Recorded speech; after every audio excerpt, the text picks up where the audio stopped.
જય શ્રી કૃષ્ણ. કેમ છો બધા? સ્વાગત છે તમારું મારા કિચનમાં.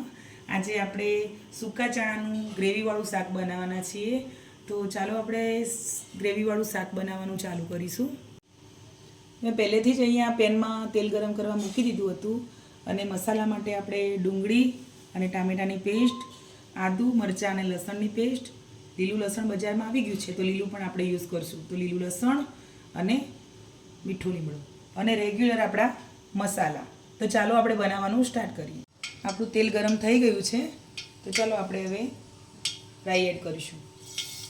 1 ચમચી રાઈ ફૂટી જાય પછી આપણે જીરું એડ કરીશું.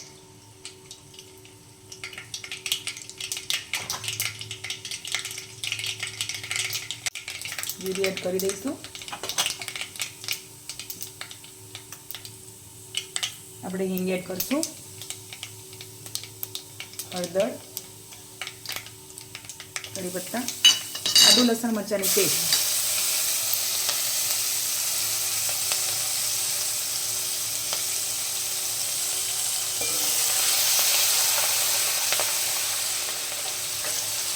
આપણે હળદર તેલમાં નાખી દઈએ તો બહુ સરસ કલર આવશે, તમે જોજો. આપણે લીલું લસણ પણ એડ કરી દઈશું.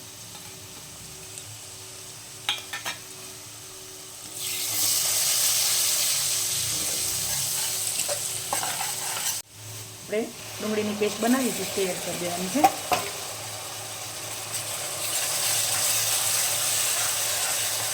હવે આપણે ટામેટાની પ્યુરી બનાવી હતી એ એડ કરી દઈશું. હવે આપણે ટામેટા એડ કરી દીધા તો હવે આપણે નમક એડ કરીશું.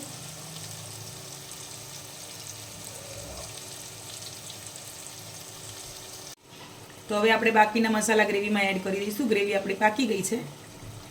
તો મીડિયમ સાઈઝની ધાણા જીરું 2 ચમચી, લાલ સૂકું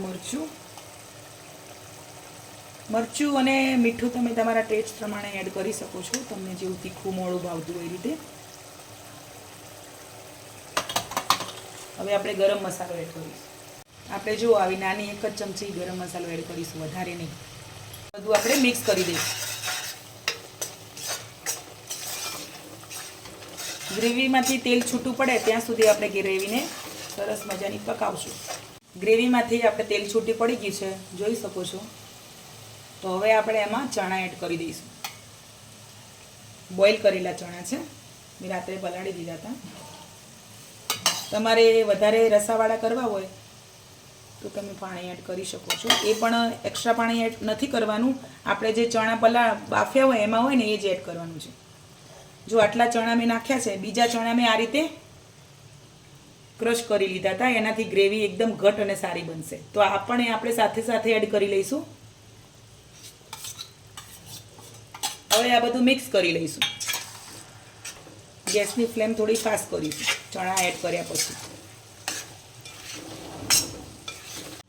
જો આપણે ચણાનું પાણી હતું એ અને મેશ કરેલા ચણા અને આખા ચણા બધું આપણે મિક્સ કરી દીધું છે. હવે આને 5 મિનિટ માટે ઢાંકીને મૂકી દઈશું. આપણે એને ઢાંકી દઈશું. ફાઇનલી આપણું ચણાનું શાક રેડી થઈ ગયું છે, જોઈ શકો છો. આપણે ધાણા એડ કરી દીધા છે. એકદમ ટેસ્ટી અને ટેસ્ટફુલ. આવી જ રીતે બનાવજો, બહુ જ સરસ બનશે. મળીશું હવે નેક્સ્ટ વિડીયોમાં. મારી ચેનલને લાઇક, શેર અને સબસ્ક્રાઈબ કરજો.